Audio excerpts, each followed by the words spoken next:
કેમ છો?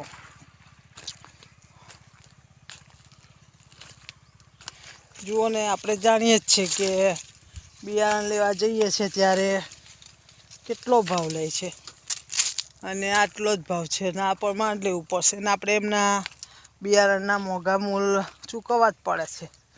જ્યારે આપણો કપા પાકે છે ત્યારે આપણે માગ્યા મૂલ નહીં લેતા, એનો ભાવ વેપારી જ કરે છે. ખેડૂતની કેવી કફોડી દશા છે જુઓ.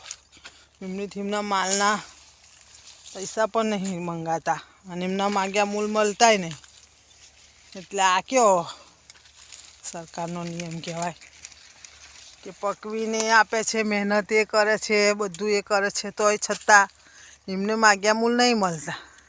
અને આપણે કંઈ વસ્તુ લેવા જાઓ જો આટલા જ પૈસા આટલા જ પૈસા, તો આપણે એટલા પૈસા આપીને વસ્તુ લેવી પડે છે. જ્યારે ખેડૂતોને એવું નહીં. ખેડૂતોને તો જે હમણાં કપાસનો ભાવ 6000 રૂપિયા ચાલે છે. લો હવે 6000 રૂપિયામાં શું લેવાનું? 6000 રૂપિયામાંથી બધું ખર્ચો કાઢવાનો, ટ્રેક્ટરનું કાઢવાનું, ખાતરનું કાઢવાનું, કેટલું બધું એ કરવાનું. ત્યારે શું મળે? મહેનત બોલો. કોઈ દિવસ ખેડૂત તો મહેનત તો પાછા ખેડૂત ગણે જ ના કે મારી મહેનત કેટલી થઈ.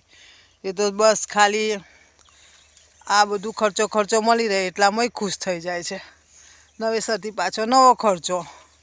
તમને કેવું લાગે છે કે ખેડૂતને કેવી દશા છે? કફોડી દશા છે કે કેવી છે? મને કોમેન્ટ કરીને જણાવજો. જય માતાજી.